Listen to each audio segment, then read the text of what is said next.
Time is handing you a face you haven't met yet, your future self. Listen closely. That person isn't magic. They're the result of tiny, stubborn choices stacked day after day. If consistency feels impossible, it's because you're trying to change a life in a weekend. Slow work wins. Start showing up for your future self now, and nothing will ever be the same. Chapter 1. Stop waiting. Start showing up. You have a choice. You can wait for the lightning bolt, the perfect plan, the mood to strike, or you can show up right now, not later, not when everything lines up. Show up. People wait. They wait on feeling. They wait on permission. They wait on perfect circumstances. That waiting is a habit. It is a slow theft. It steals years, momentum, results. You have a choice. Choose action. Listen to this simple truth. It's not about motivation. It's about discipline. It's not about motivation. It's about discipline. Motivation is a visitor. Discipline is a home. Discipline stays. Discipline builds. Here's the pattern you need to break. The pattern is imagine huge outcome. Wait for inspiration. Do nothing. Feel guilty. Start again next week. Repeat for months. Repeat for years. That pattern produces regret. You don't need more ideas. You need fewer excuses. You don't need their permission. You don't need their permission. You only need to show up. Real example. A freelance designer. No budget, no fancy website, no perfect portfolio. Just a phone and a willingness to act. They posted one small case study every single day. One photo, one caption, one tiny story about the problem solved. No grand launch, no waiting for approval. In the first month, they booked 3 paying clients. 3 clients from small, consistent posts. Show up. Even broken, show up. That's the power of visible action. Consistency is not a spectacle. It's a signal. Consistency equals credibility. Say it out loud. Consistency equals credibility. People notice patterns. Clients notice patterns. Your brain notices patterns. Your self-image notices patterns. When you do one small thing every day, you build trust with yourself. That trust compounds faster than any motivational speech. So what do you actually do? Stop planning forever. Start micro-committing. Pick a task you can do in 5 to 15 minutes. Not an hour, not all day. 5 to 15 minutes. That's the window that wins. It's tiny, it's doable, it's impossible to justify skipping. Examples of micro-commitments. 10-minute writing block each morning. Write 1 paragraph. That 1 paragraph becomes 1 page, then 5 pages, then a course. Minute by minute, future built. Minute by minute, future built. 5-minute sketch, 5 minutes of practice, 5 minutes that add up. 15 minutes of client outreach, a single message, 1 new possibility. Make the commitment public. Use social proof to force accountability. Post a weekly progress check. Post 1 thing you did this week, a screenshot, a short note.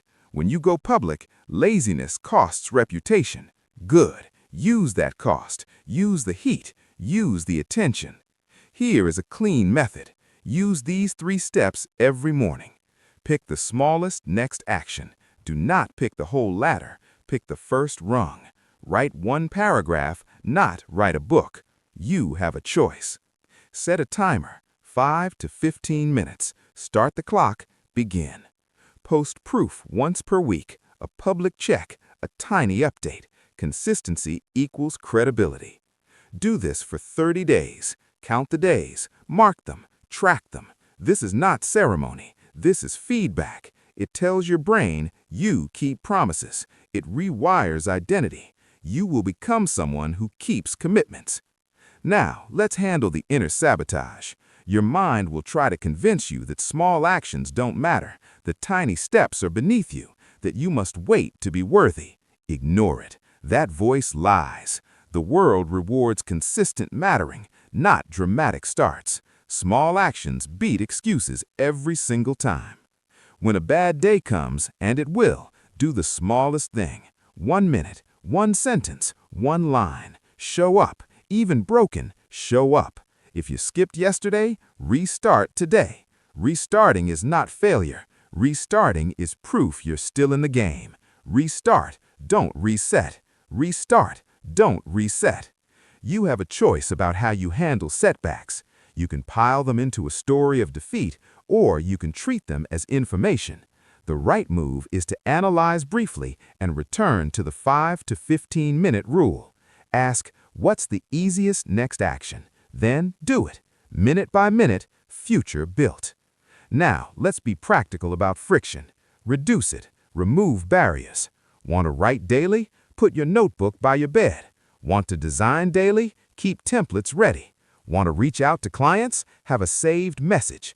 The less you have to think, the more likely you are to act. Shape the field to favor the tiny action.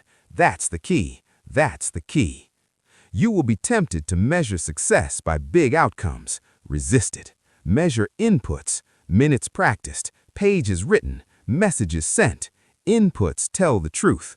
Inputs compound into outcomes. Track them, celebrate them, mark an X on a calendar, keep a streak. Momentum loves a chain.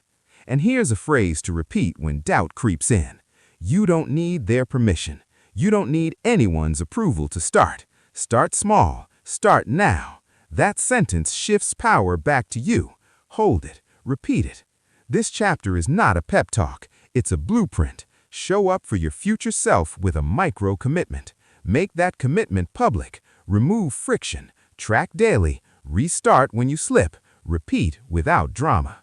Because discipline beats inspiration every time. It's not about talent. It's not about readiness. It's about showing up.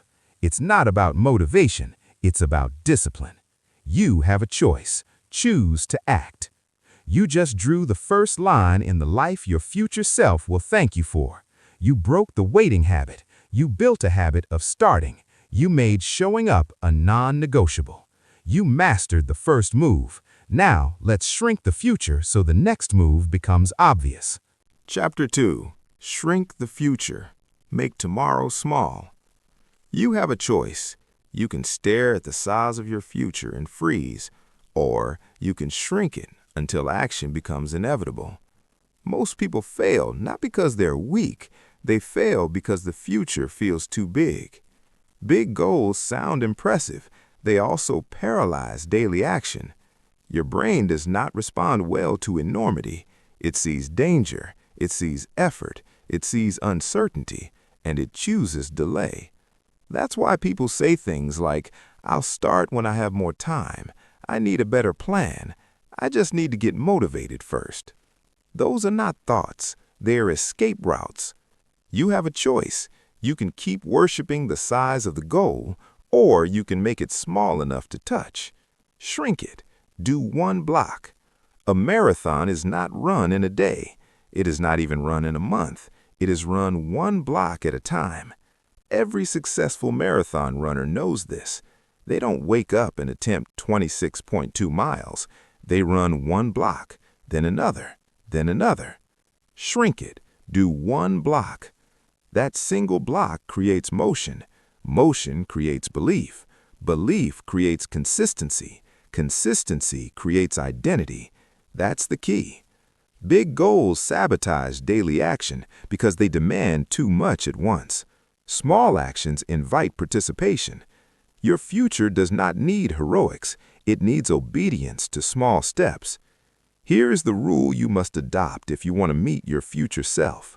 Never act on the full goal. Only act on the next immediate action. Not write a book. Write one paragraph. Not start a business. Send one message. Not change your life. Fix today. One paragraph, one day. Say it again. One paragraph, one day. This is not motivational fluff. This is behavioral engineering. Your brain resists starting when the task feels endless, but it relaxes when the task feels finite. A paragraph has edges. A paragraph has an end. A book feels infinite. A paragraph feels doable. That's why this works. One paragraph, one day. Now let's make this practical. Every goal you have must be translated into one visible next action, not a list of 10 things, not a master plan, one action. Ask this question every morning. What is the smallest step I can take today that moves this forward? That's the key. If the answer still feels heavy, shrink it again. If write one paragraph feels hard, write one sentence. If run one block feels hard, put on your shoes and step outside. If post content feels hard, open the app and write the caption only. Shrink it. Do one block. You are not cheating the process by going small. You are respecting how progress actually works. Now add structure. Small actions fail when they float. They succeed when they are scheduled. Use calendar blocking. Put the tiny task on your calendar like an appointment. 5 minutes, 10 minutes, 15 minutes. Protect that time, not because it's impressive, but because it's consistent. Consistency beats intensity every time. It's not about ambition, it's about discipline. That sentence should be burned into you. Next, visible tiny task lists. Not a long to-do list that overwhelms you, a tiny list. 1 line per goal, 1 action per line. Cross it off when done. Your brain needs evidence. Crossed lines are evidence. Evidence builds trust with yourself. Trust builds momentum. That's the key. Now let's talk about friction. Friction kills follow-through. Your job is to remove it. If the action is writing, open the document before bed. If the action is running, place your shoes by the door. If the action is designing, prepare a blank template. Make starting automatic. You don't need their permission. You don't need inspiration. You need fewer obstacles. Lowered friction increases completion rate. Completion rate compounds into results. Compound the tiny. Here's a real case. A hobbyist. No audience, no investors, no special access. Just 1 small action per day. Day 1, took 1 product photo. Day 2, wrote 1 product description line. Day 3, posted 1 update. Day 4, improved 1 detail. They didn't chase virality, they chased consistency. They didn't wait for confidence, they built it. After 365 days of 1 small, they sold their first product. Not because of luck, because they compounded the tiny. Say it again, compound the tiny. This is how invisible success is built, quietly, daily, without drama. Most people never do this because they want proof first. They want certainty before action. But certainty comes after movement, never before. You have a choice. You can wait for clarity, or you can create it through action. Shrink it. Do 1 block, 1 paragraph, 1 day. Compound the tiny. Repeat those until they become reflex. This chapter gave you a weapon against overwhelm. It taught you how to disarm the size of the future. You now know how to make tomorrow actionable. You now know how to turn massive goals into daily wins. You stopped trying to conquer the future. You started cooperating with it. And when small actions become consistent, something deeper changes. Identity. You don't just do the work. You become the kind of person who keeps promises. You shrank the future. Now it's time to lock this behavior into who you are. Now let's make it stick. Chapter 3. Make identity stick. Become someone who keeps promises. You have a choice. You can chase results, or you can become the person who gets results. Identity decides action. Identity decides action. This is not subtle. This is not optional. If you want habits that last, start with who you are, not what you do. People treat habits like tools. They treat them like tasks. That is backwards. Habits are reflections of identity. Identity decides action. Listen carefully. Saying you are a writer changes what you do each morning. Calling yourself a runner changes whether you lace shoes. Putting an identity card on the fridge that reads runner changed how one person moved for good. They stopped saying I'm not a runner. They started saying I am a runner. Identity decides action. You have a choice. You can keep arguing with your past, or you can declare a new rule for your life. Say it, do it, be it. The method is simple. It has 3 steps: declare, behave, repeat. Step 1. Declare. Make a public statement, short, specific, true enough for now. I am someone who writes every morning. I am someone who exercises 3 times a week. You don't need their permission. You don't need applause. You only need to commit out loud. Say it, do it, be it. Step 2. Behave. Take the smallest possible step that proves the statement. 1 paragraph, 1 block, 3 minutes. Do the behavior that matches the identity. Do not wait for motivation. Behavior builds identity. Say it, do it, be it. Step 3. Repeat. Ritualize the proof. Daily, weekly. Repeated actions harden into rules. Those rules become you. Repeat until the statement feels true. Repeat until your brain accepts it as default. Identity decides action. This loop is not mystical. It is practical. It rewires your normal. It converts desire into daily proof. Here is a clear blueprint. Choose an identity statement. Keep it short. Keep it specific. I am a daily journaler. I am a healthy eater. Publicly declare it. Tell 1 person. Post 1 update. Put a note where you will see it. Build a micro-proof. 3 minutes of journaling, 5 minutes of reading, 10 push-ups. Repeat daily. Record the streak. Mark the calendar. Small evidence converts belief. You are the promise you keep. You are the promise you keep. The proof is in the small wins. Small wins become the data your identity uses. If you say you are someone who journals, but you don't journal, the identity has no evidence. You are the promise you keep. Keep promises to yourself. Let's examine real-world evidence. A busy parent wanted to become that person who journals. No time, no energy. The solution was a 3-minute night journal. Not 10 pages, 3 minutes. They wrote 1 sentence about 1 win. They did it after brushing teeth. They taped the journal to the bathroom mirror. The habit survived travel. It survived late nights. It survived stress. Why?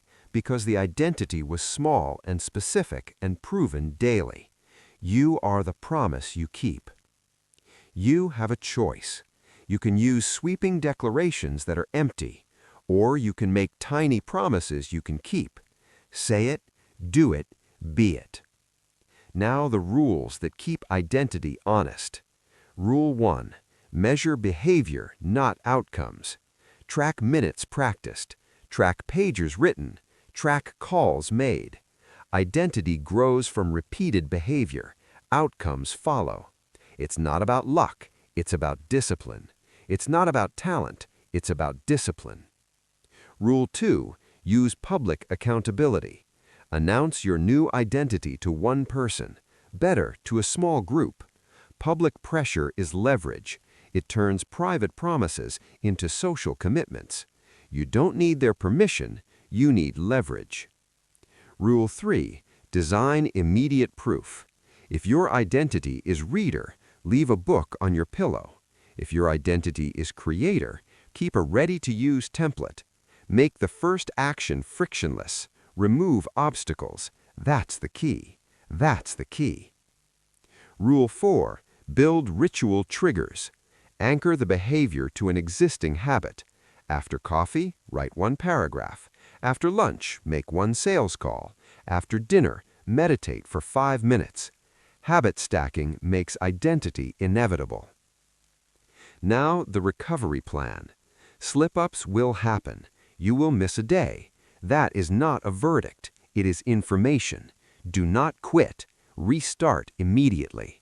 The fastest restart protects momentum. Restart, don't reset. Restart, don't reset. Here's how to handle setbacks without letting identity crumble. Acknowledge the miss, briefly, no drama. Ask, what was the smallest next action? Do it immediately. Log the action, close the loop, move on. That's it. Short, brutal, effective. Identity also requires language control. Words matter. Replace I want to with I am becoming. Replace I'll try with I will do. These shifts are tiny. They are powerful. Say it, do it, be it. Now some advanced application. If you want to be a leader, start with 3 small leadership acts each week. If you want to be an expert, practice the core skill for 15 minutes daily. If you want to be consistent in fitness, keep a 10-minute daily movement habit. Keep the identity claim measurable. Keep the proof visible. You have a choice about who you will be. Decide intentionally. This chapter is not an excuse for vanity. It is a tactical tool. Identity changes the architecture of decision-making. When identity shifts, willpower is no longer the main driver. The new rules run beneath the surface. They govern action automatically. Repeat these lines until they land. You have a choice. Identity decides action. Say it, do it, be it. You are the promise you keep. You made a decision. You declared a new rule. You started a new loop. Now make that loop invulnerable. Lock it with rituals, triggers, and public proof. Protect it with a recovery plan. Measure the behavior, not the applause. You have made your first identity change. You have moved from wishing to becoming. You rewired the way you act. You turned promises into practice. You made identity stick. You became someone who keeps promises. You mastered identity. Now, let's design the daily structure that protects those promises. Chapter 4. Design your daily non-negotiables. You have a choice. You can treat your day like open terrain, or you can build walls that preserve what matters. Structure creates freedom. Structure creates freedom. Freedom without form becomes distraction. It becomes a land of infinite options. Options become excuses. Excuses become erosion. You have a choice. Non-negotiables are the guardrails of a successful day. They are simple rituals. They are non-negotiable first. Non-negotiable first. Here's the central idea. Define 3 rituals that anchor every single day. Not 10, not 50, 3. Keep them small, keep them fierce, keep them sacred. Why 3? Because 3 is enough to orient your day. Because 3 is manageable. Because fewer choices mean fewer fights with yourself. That's the key. Pick these categories: mind, work, recovery. 1 ritual for each. Mind, a short planning ritual. 20 minutes, a clear list, a single top priority. Before your phone, before your inbox. This primes focus. Non-negotiable first. Work, a focused execution block. 20 to 45 minutes of zero distraction work. No meetings, no social apps, no noise. Protect it like a meeting with your future self. Do the must-do. Recovery, an evening reset. 10 minutes of review, gratitude, quick notes on the next day. This closes the loop. It prevents carryover anxiety. Ritual over mood. You have a choice about how you schedule these. Put them on your calendar like appointments. 5 minutes does not count. Block the time. Keep the time. Now the mechanics. Build guardrails that prevent negotiation. You will fight yourself. You will rationalize. That's normal. Outsmart the rationalization. Guardrail 1. Alarm and ritual cue. Set an alarm distinct from your phone's chaos. Make the first sound a ritual. It's the call to action. Place a sticky note on the alarm. Plan first. Non-negotiable. First. When the alarm rings, you act. Guardrail 2. Physical cues. A visible checklist taped to your laptop. A dedicated notebook on your desk. A gym bag by the door. These objects remove debate. They make starting obvious. Do the must-do. Guardrail 3. Accountability edges. Tell one person your non-negotiables. Better, tell a small circle. Publicity raises the cost of skipping. You don't need their permission, but leverage is useful. The setup matters more than motivation. Motivation is a mood. Ritual is a rule. It's not about motivation. It's about discipline. It's not about motivation. It's about discipline. Now, concrete steps to create your 3 non-negotiables. Step 1. Choose the 3 anchors. Write them down. Short sentences. Example, morning plan, 20 minutes. Focus block, 30 minutes, no interruptions. Evening review, 10 minutes. Step 2. Specify the smallest version that still matters. Not plan my life. List the top 1 priority for today. Not work on product. Complete 1 micro task that moves the product forward. Not reflect. Write 1 win and 1 improvement. Step 3. Protect them on the calendar. Block them. Name them. Treat them like a client meeting. If it's not on the calendar, it is negotiable. Make it non-negotiable. Step 4. Add a physical cue for each. A green sticky for morning plan. A timer and noise-canceling headphones for the focus block. A journal on the bedside table for the evening review. When the cue is visible, resistance drops. Step 5. Track fidelity. Mark a small X when completed. No long forms, no complex dashboards. A calendar with X's proves you keep the promise. You are the promise you keep. Real-world example. A CEO traveled constantly. She could have let work fragment. Instead, she defined 3 non-negotiables. 20-minute planning on the plane. 20-minute deep focus after landing. 10-minute reflection before sleep. She protected those windows. Productivity did not drop on travel days. Ritual over mood. Ritual over mood. Another example, an artist committed to painting days. No critics, no long vows. 3 non-negotiables. Warm-up sketch, 1 hour studio time, 5-minute cleanup ritual. For 2 years, the artist never missed a painting day because the ritual was non-negotiable. Non-negotiable first. Now anticipate sabotage. It will come. The mind loves exceptions. Today is different. Today I deserve a break. That thinking is the enemy of small wins. When it arrives, say this: I have a choice. You have a choice. Choose the ritual. When life truly interrupts, use the mini ritual. 5 minutes of focused work is better than cancellation. Shorten, shrink, return, restart, don't reset. Restart, don't reset. Measure inputs, not outcomes. Not hours produced, minutes focused, tasks ticked. Inputs compound. The day's structure compounds. Compound the small choices into a life. Designing non-negotiables is also a defensive move. It protects against volatility. It preserves identity.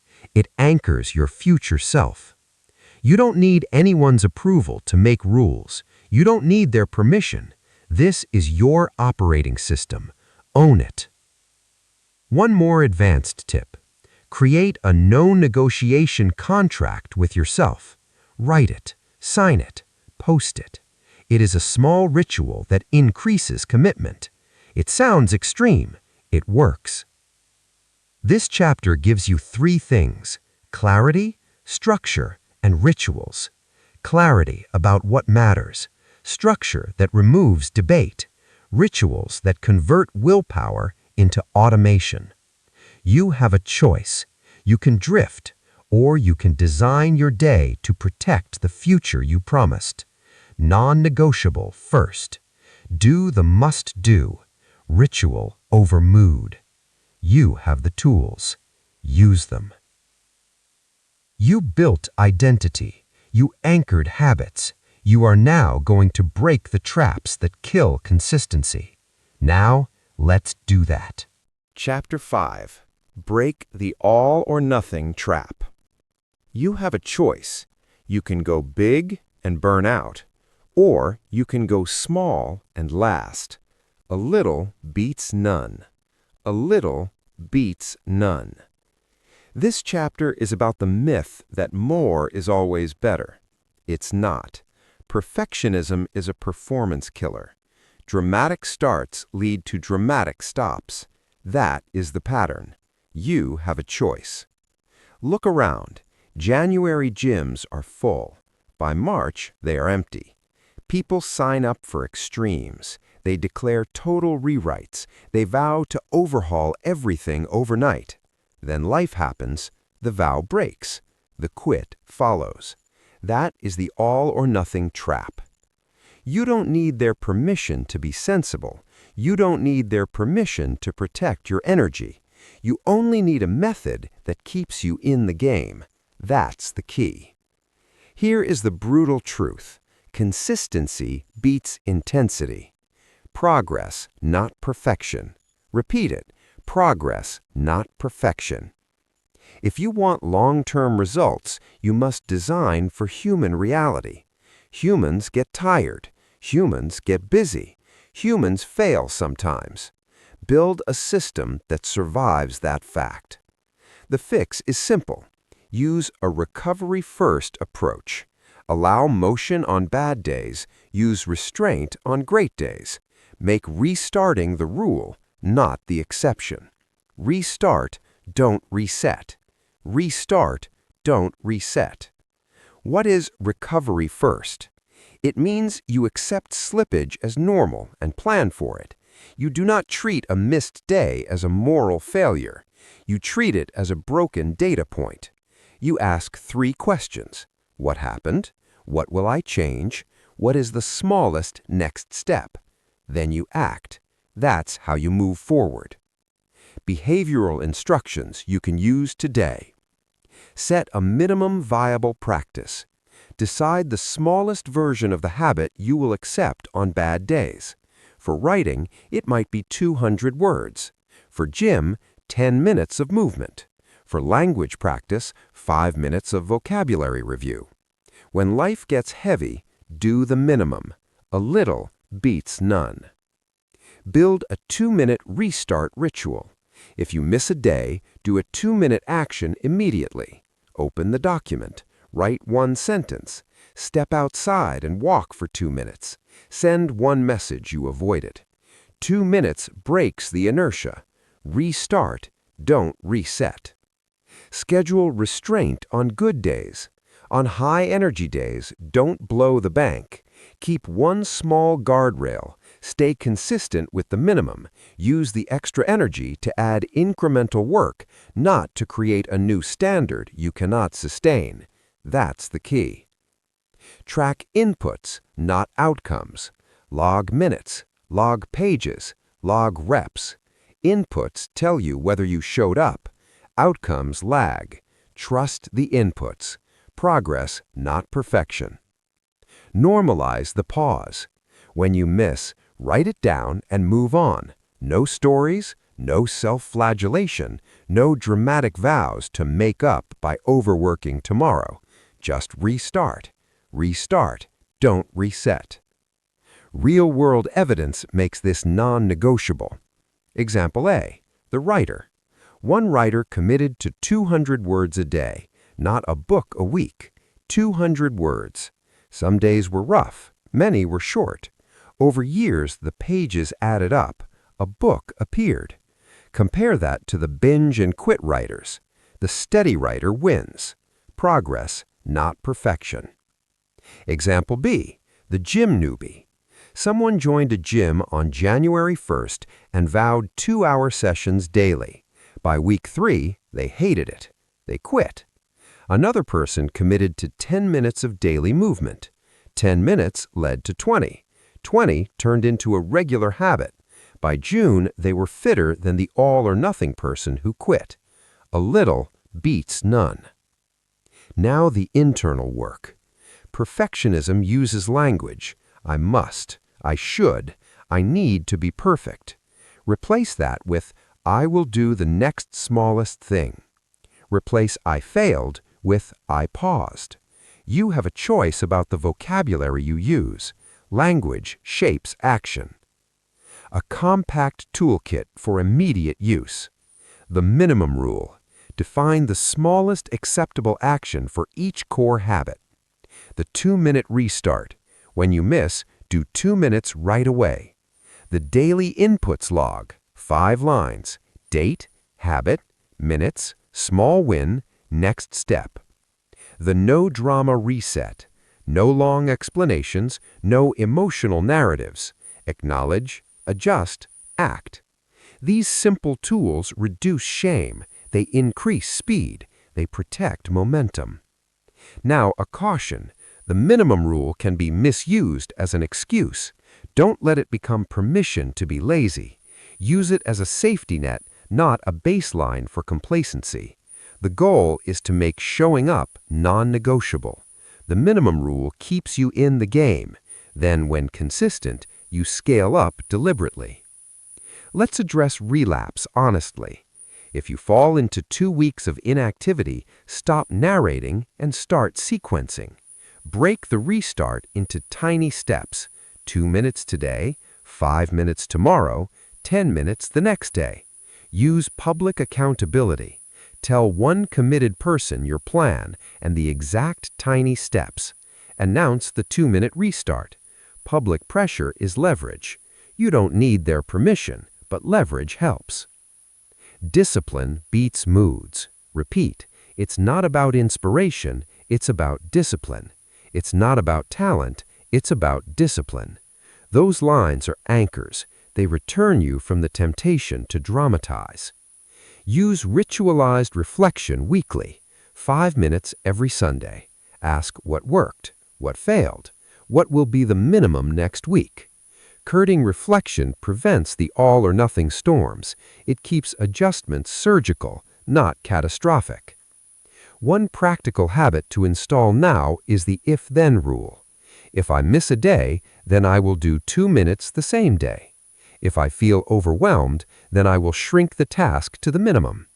If I feel energized, then I will add one small, sustainable increment. These 3 sentences protect you from extremes. They are small contracts with your future self. Keep them visible. Repeat them. Live them.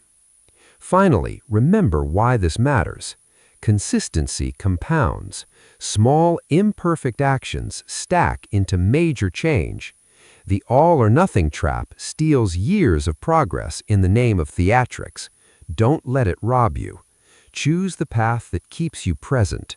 Choose the path that builds identity slowly, steadily, without drama. You have a choice. Choose to show up even when it's not perfect. Choose to restart fast when you slip. Choose to prefer progress over ceremony. A little beats none. Restart, don't reset. Progress, not perfection. You fixed the way you responded to failure. You learned to keep moving. Now, let's fortify the field so motion becomes default. Chapter 6. Fortify the field. Shape your environment to force success. You have a choice. You can rely on willpower, or you can engineer victory into the room. Willpower is finite. Environment is infinite leverage. Shape the field.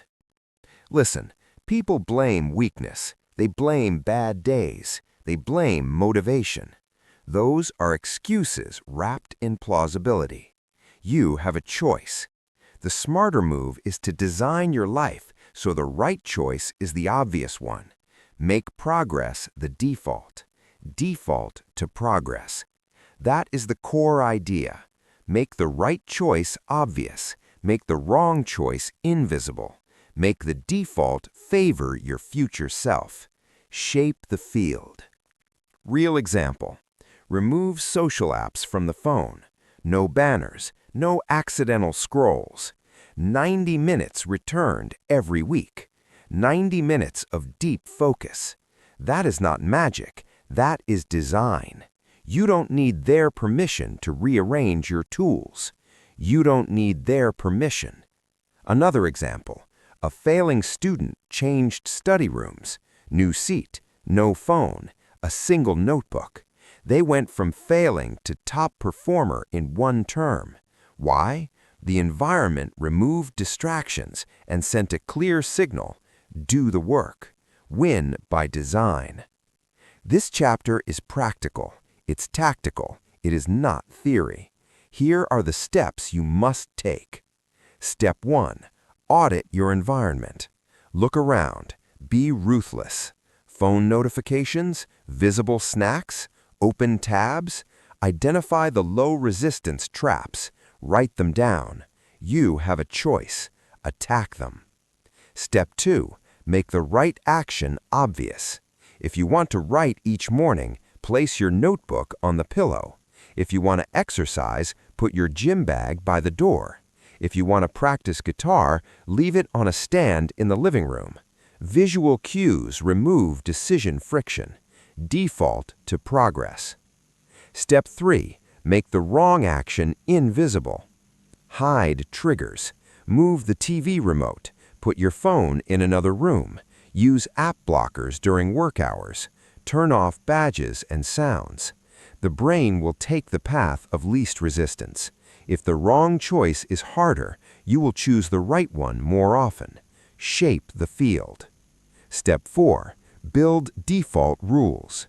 Set timers that automatically start focus blocks. Use calendar invites that lock the time. Create do not disturb hours. Automate as much as possible. Defaults reduce debate. Defaults protect discipline. That's the key. Step 5. Add friction to the bad choice. If social scrolling is the enemy, add steps to get to it. Put the phone in a drawer. Use a lock screen password that is hard to type. Make bad behavior slightly annoying. That tiny annoyance redirects the brain. Concrete tactics you can implement tonight. Remove social app icons from the home screen.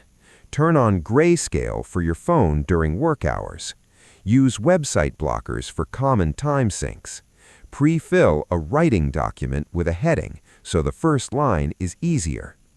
Put headphones on and launch a single playlist before starting focus time. Place your workout clothes where you will see them first thing in the morning. Small physical moves, big behavioral returns. Win by design. Win by design. Now the mental shifts that make these tactics stick. First, treat environment changes as experiments. You are not moralizing, you are testing. Try removing one app for 7 days. Observe what returns. Adjust. Repeat. You have a choice to iterate. Second, guard your cognitive bandwidth. Reduce decisions. Eat similar breakfasts. Wear similar work clothes if that helps. The less you decide, the more willpower you have for the important moves. That's the key. Third, design for zero excuses. Prepare the tools the night before. Pre-download files. Charge devices. Lay out materials. When the morning arrives, the question is not can I, it is will I, and you already built the conditions to say yes. Default to progress. Fourth, ritualize transition cues.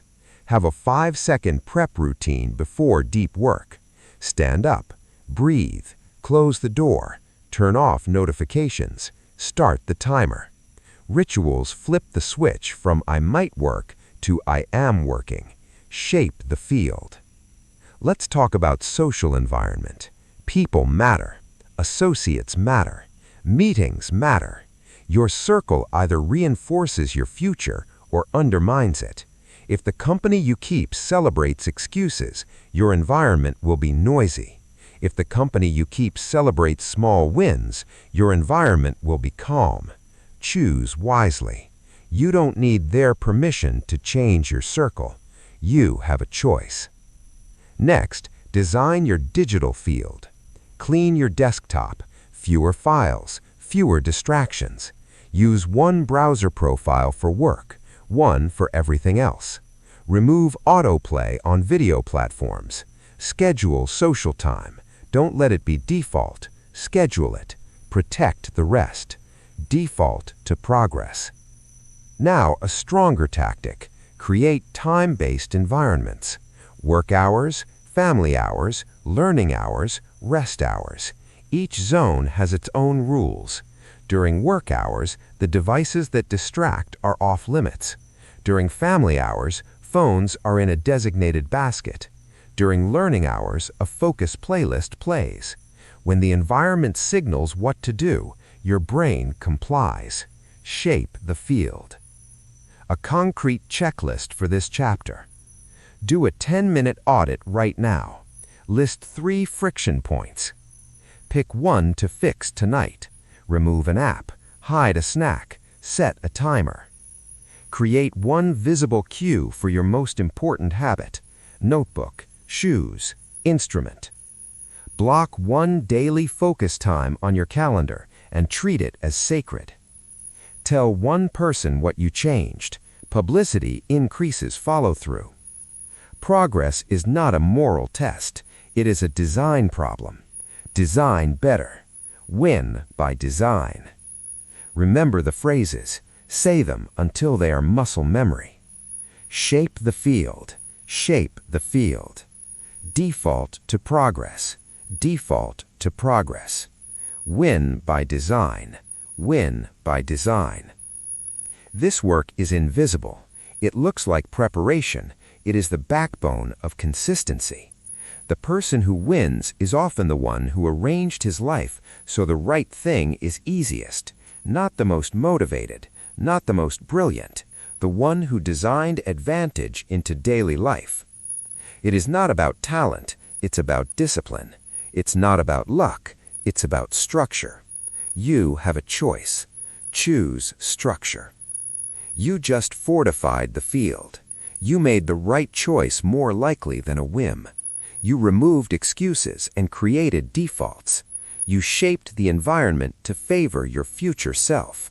You gave your future self a home advantage. Now measure the small wins and give yourself fuel. Chapter 7. Measure small, celebrate often. You have a choice. You can work and hope, or you can measure and know. Track, celebrate, repeat. This chapter is the toolbox for turning motion into momentum. Momentum does not appear by accident. It is manufactured through feedback. You have a choice to build that feedback loop. Here's the simple truth. What gets measured gets done. If you never count the work, you will never own the progress. Chains on a calendar build pressure. Streaks change behavior. Mark an X, protect the chain.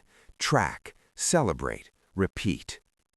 Start with inputs, not outcomes. Outcomes lag. Outcomes lie. Inputs tell the truth. Inputs over outcomes. Inputs over outcomes. Minutes practiced, pages written, calls made, reps completed. Those are the real currencies. Decide the input that matters for your goal. Choose 1, not 5. 1. Focus brings clarity. Behavioral instructions. Do these now. Pick one input metric for each core habit. Example, writing to daily minutes, fitness to minutes of movement, learning to pages or flashcards. One metric per habit. Keep it clean. Inputs over outcomes. Create a simple tracking tool. Use a notebook. Use a spreadsheet. Use a wall calendar. Do not over-engineer. Simplicity wins. The tool must be easy to update. You will use it every day. Log immediately after the action. Finish the session. Mark the number. Mark an X. Close the loop. Immediate logging prevents excuses. Track, celebrate, repeat. Do a 5-minute nightly micro review. One line. What I did, how long, one small win. This keeps your brain focused on progress, not on the anxiety of what's missing.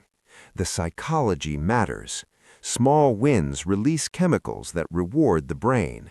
A checked box produces satisfaction. That satisfaction fuels the next small action. Small wins, big fuel. Small wins, big fuel. Now the weekly review. This is where measurement becomes intelligence. Every week, do a 15 to 20-minute review.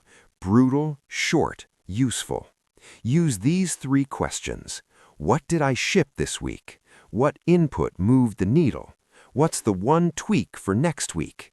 Keep notes. Make the tweak tiny. One change is enough. That is the key. Don't drown in analysis. Act on a single surgical improvement. Track, celebrate, repeat. Celebrate the right way. Celebration is not a party every time. Celebration is reinforcement. It is reward that secures repetition. Build a celebration ladder. Micro, small, a coffee, a 10-minute walk, a short message to a friend. Many, medium, a new notebook, a podcast episode, a favorite meal. Macro, large, a weekend trip, a special purchase, a short course. Match the reward to the achievement. 3 7-day streaks earns a mini. 30 days earns a macro. Create rules. Rules prevent celebration from becoming permission to quit. A celebration without guardrails can derail progress. You have a choice. Use celebrations as fuel, not as excuses. Public celebration amplifies results. Share progress with one person or a small group. Post a weekly update. Accountability turns private wins into social proof. You don't need their permission, but leverage helps. Tell them the metric. Tell them the streak. Public pressure increases follow-through. Track, celebrate, repeat. Now the technology choices. Use tech only if it reduces friction.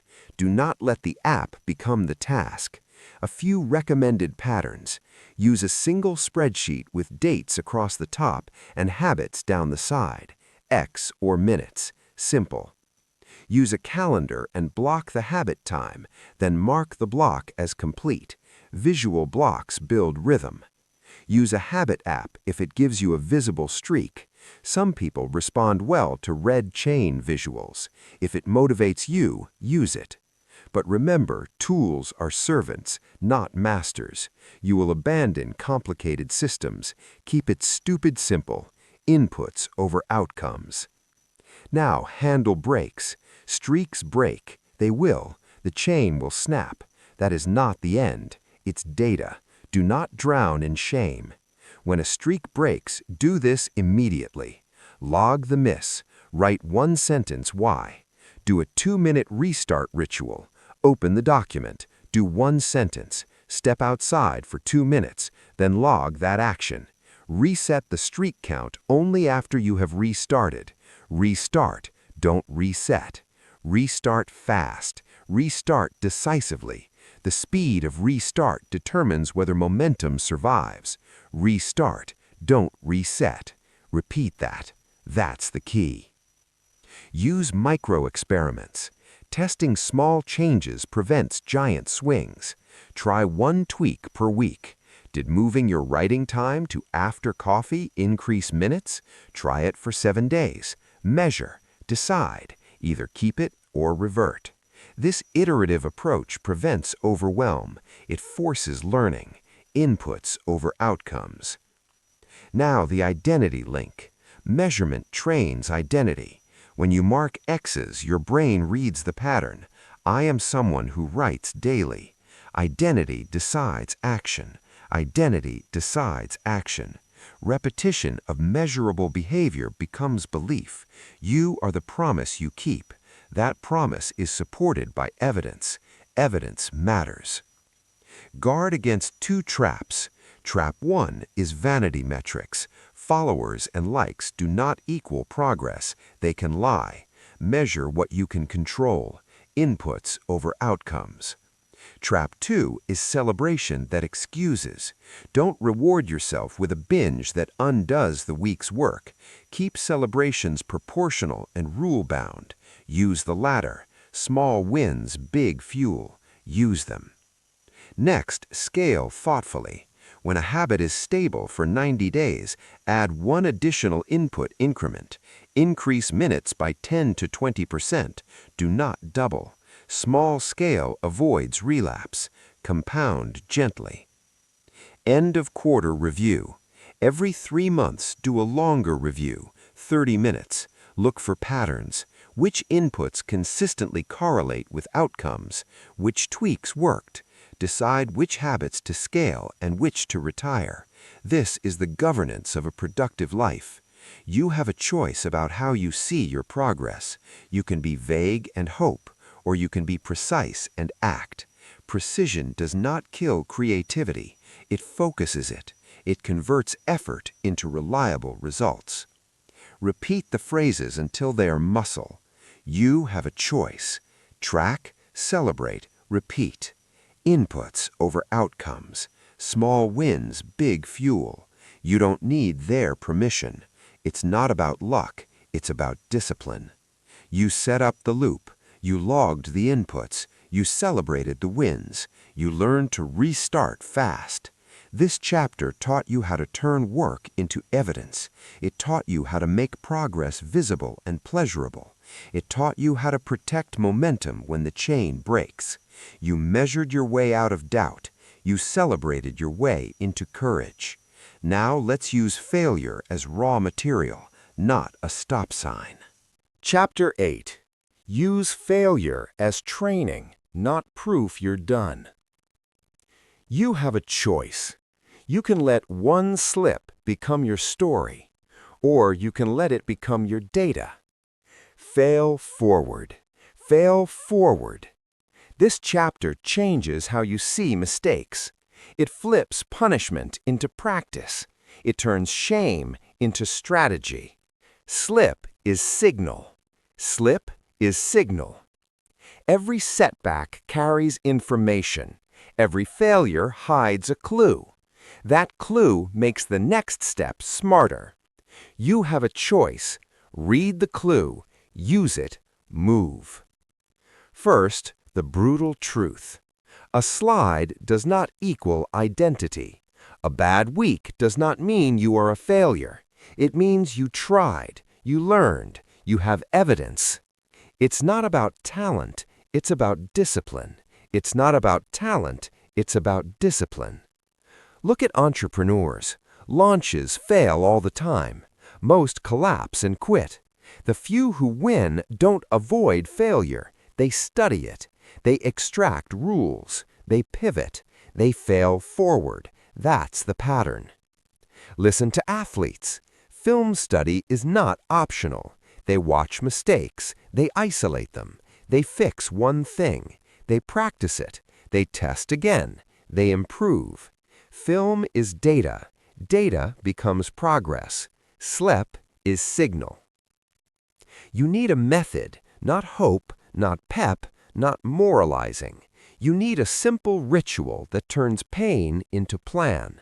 That ritual is the 3-question post-mortem. Post-mortem, do it fast, do it calm, do it short. 3 questions, right answers, then act. Question 1, what happened? Be concrete, no drama, no stories, facts only. When did the slip start? What exactly occurred? Which action was missed? What was the context? Example, missed 2 workouts last week. Weekdays were back-to-back meetings, no prepped clothes, went home exhausted. Question 2. What next? Interpret the data. Identify one structural cause, not 10, one. Was the trigger workload? Was the cue missing? Was the environment wrong? Was the target unrealistic? Example, meetings during prime workout time, no gym bag ready. Target was 60 minutes, minimum should have been 10. Question 3. What's the next small step? Pick the smallest countermeasure that is actually doable today. 2 minutes, 10 minutes, 1 checkbox. Example, put gym shoes by the door tonight. Block 10 minutes at lunch for movement tomorrow. If meeting conflicts, do a 10-minute walk. Now act on that step immediately. Do not wait. Action closes the loop. Analyze, adjust, action. Analyze, adjust, action. Make this a ritual. Ritualize the post-mortem. Set a fixed time for reflection. 5 minutes the same day, 10 minutes weekly, a longer review monthly. Rhythm beats randomness. Repeat the process until it becomes automatic. Here is a practical template to use right now. Title, Missed Habit on Date. What happened? 3 sentences max. Root cause, 1 line. Next tiny step, 1 sentence. When I will do it, date plus time. Who I will tell, optional. Put this in a physical notebook or a simple digital note. Keep the notes. They are your training log. Patterns will emerge. Patterns become strategy. You have a choice about language. Use neutral words. Avoid moral labels. Replace I failed with I paused. Replace I messed up with I collected data. Language controls vibration. It directs behavior. Now, 2 tactical systems that make analysis fast and useful. System A, the same-day reset. When a slip occurs, don't delay. Do a 5-minute quick post-mortem the same evening. Write 1 sentence for each of the 3 questions, then do the next tiny step before bed. The speed of restart protects momentum. Restart, don't reset. Restart, don't reset.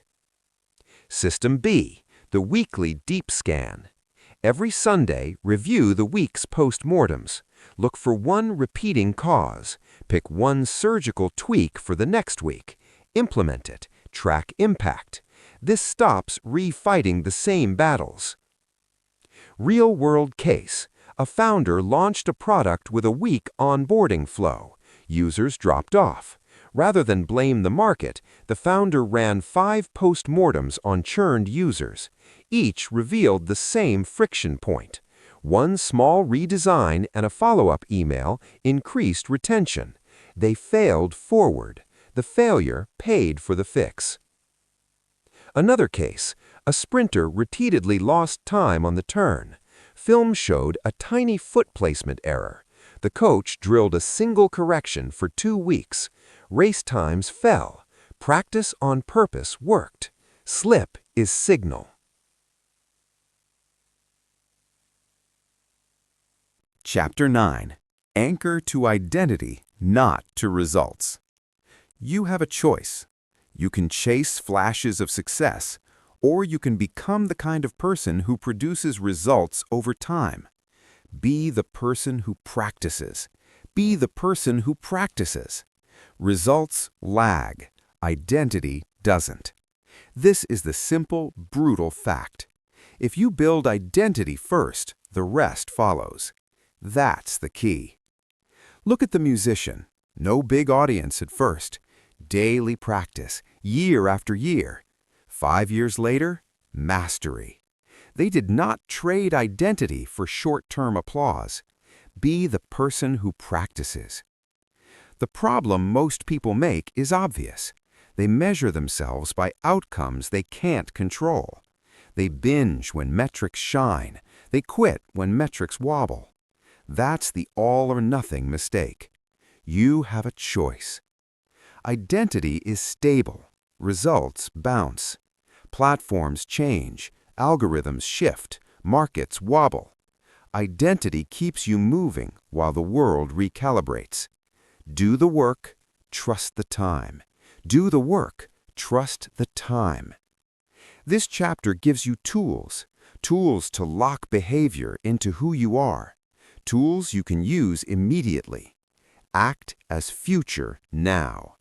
Act as future now. Rule 1. Choose an identity label. Short, specific, practical. Not, I want to be successful. That is vague. Pick, I am a daily writer, or I am a consistent creator, or I am someone who ships. Say it, post it, repeat it. You don't need their permission. Rule 2. Create identity cues. Cues are external signals that remind your brain who you are. Examples: a business card that reads writer, a sticker on your laptop, a bracelet you touch when you work, a title in your email signature. These are small, they are loud, they anchor decisions. Act as future now. Rule 3. Ritualize proof. Every identity claim must have evidence. If you say, I am a reader, place the book on your pillow. If you say, I am a coder, open the IDE each morning. Proof is tiny. Proof is daily. Proof compounds. Be the person who practices. Rule 4. Write a future self letter. Do this tonight. Write a one-paragraph letter from your future self. Describe 1 year from now. Be specific. Use sensory detail. Read that letter every Sunday. Let the future voice guide today's actions. Act as future now. Rule 5. Use social labels deliberately. Tell a friend. Tell a group. Post once publicly. Social labels create external memory. They increase the cost of quitting. You don't need their permission, but leverage helps. Use it. Now the behavioral architecture. First, map the gap. Where is your identity now? Where do you want it to be? Write both down in one line each. Current, I skip mornings. Target, I am a morning creator. Small steps connect the gap. Start with one tiny proof today. Second, pick 3 micro-proofs, not 10, 3. Examples: 10 minutes writing, 1 post a week, 1 message to a mentor. Do these daily or weekly. Log them, track them, repeat them. You are the promise you keep. Third, protect identity with rules. Rules are the skeleton of identity. Example rules: I write before email. I practice skill X for 15 minutes daily. I review 1 progress note each Sunday. Rules reduce debate. Rules win arguments with the mind. That's the key. Fourth, design response protocols for variance. When results drop, use the post-mortem. Short, surgical, 3 questions. We covered this earlier. Adjust one thing. Act on it. Do not change identity. Identity is the constant. Results are the variable.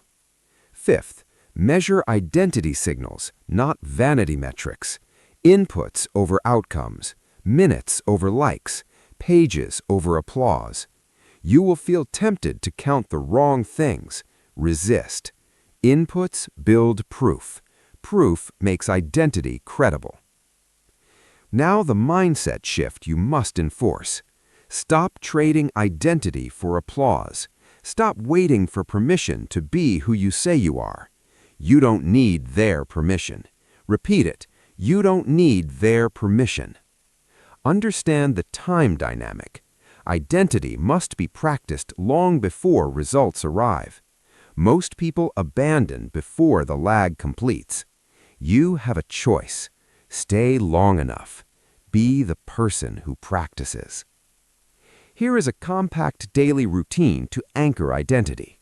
Morning, read your future self letter, 1 minute. Midday, perform 1 micro-proof, 10 to 20 minutes.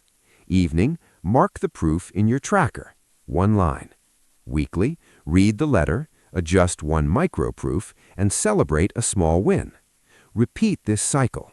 Ritual makes identity inevitable. Act as future now.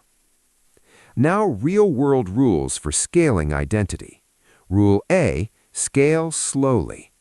Increase input by 10 to 20% after 90 days of consistent proof. Avoid doubling. Doubling invites collapse. That's the key. Rule B, use tribes. Join one group of people who do what you want to become. Tribes speed identity adoption. They normalize the practice.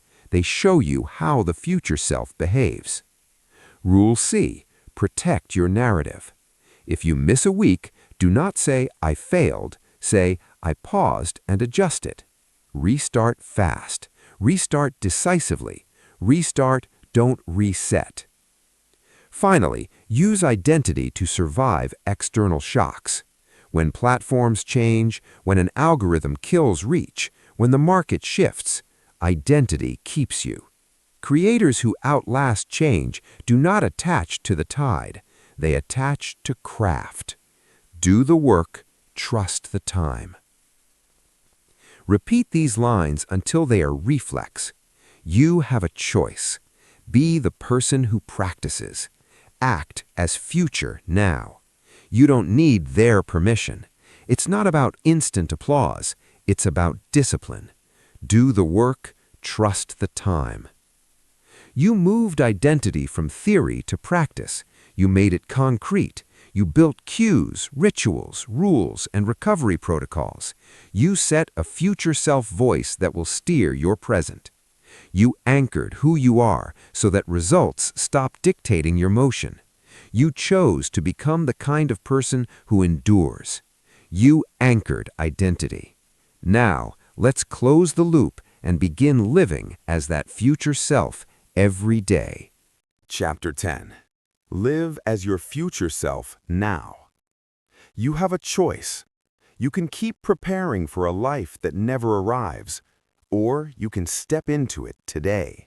Show up for future you. Show up for future you. This is the synthesis chapter. Everything connects here. Habits, identity, environment, measurement, recovery. Together, they collapse time. They let you live tomorrow's life now. That's the key. The thesis is simple and unforgiving. Habit stacking plus identity plus environment equals alignment. Alignment creates momentum. Momentum creates outcomes. Show up for future you. Look at the real example. One person redesigned 3 things: finances, sleep, micro-rituals. No dramatic overhaul. A budget review every Sunday, a fixed sleep window, a 10-minute morning ritual. 2 years later, healthier body, stronger finances, clearer mind. Nothing mystical, nothing viral, just daily alignment, just showing up for future you. This chapter gives you the final blueprint. 1 habit, protected, measured, reinforced. 30 days. 30 days, 1 habit, new future. First, pick the habit. Not 5, not 10, 1. The habit with the highest leverage. Ask this question. If I did this daily for a year, what would change everything else? That's the habit.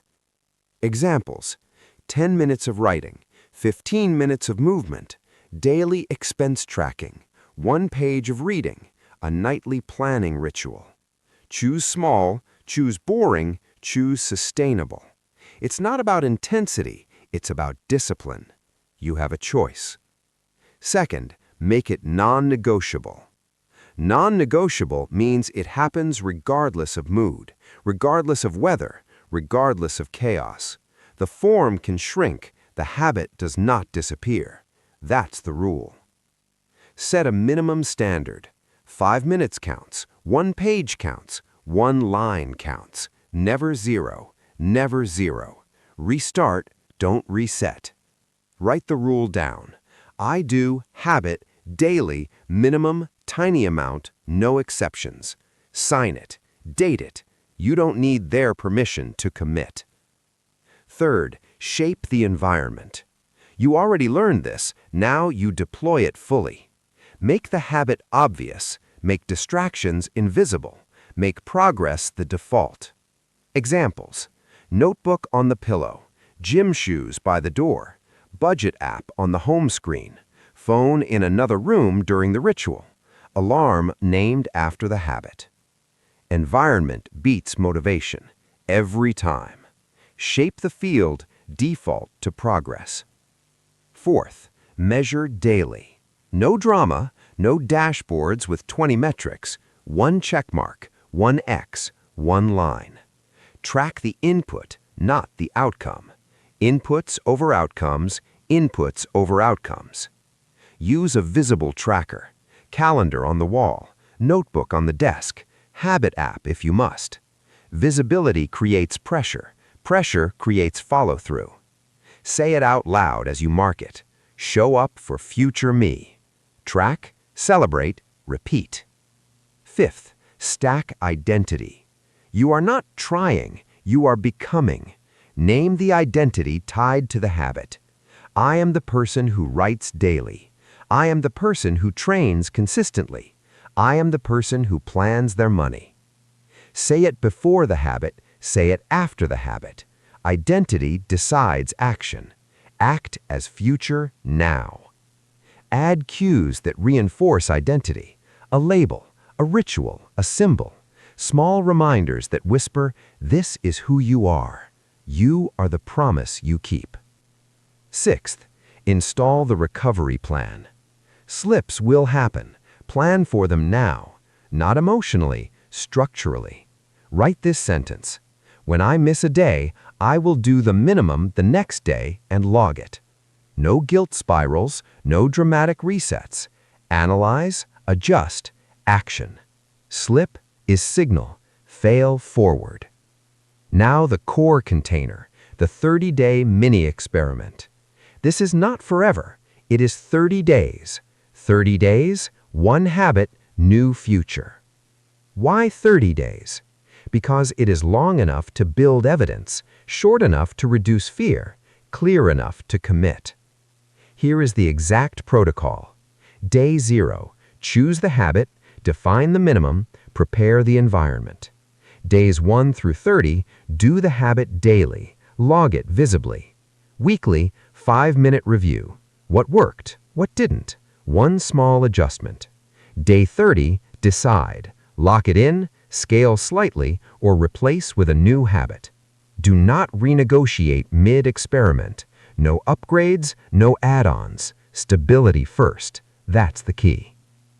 Now the commitment layer. Make a daily declaration. Short, forceful, repeatable. I show up for future me. Say it before you begin, say it after you finish. Make the tracker visible to others if possible. A shared doc, a public post, a message to a friend. Social gravity helps. Use it. Finally, commit publicly to the experiment. Say it once, then let behavior speak. Promise kept, future met. Here is the challenge. Tonight, choose the habit, prepare the environment, create the tracker, announce the 30-day experiment to one person or one platform, then begin tomorrow. Not next week, tomorrow. Repeat these lines until they are internal law. You have a choice. Show up for future you. 30 days, one habit, new future. It's not about motivation, it's about discipline. Promise kept, future met. Understand this deeply. Your future self is not accidental. They are built one stubborn day at a time. Stop trying to overhaul life in a weekend. Pick one micro habit, make it non-negotiable, protect it with environment, measure it with ruthless simplicity, and when you fail, treat it as training, not a verdict. Show up, shrink the future, become the person who keeps promises. Here is the challenge. Choose one micro-habit right now, write it down, put a 30-day mark on your calendar, and start today. Do this and your future self will be waiting, stronger, quieter, real.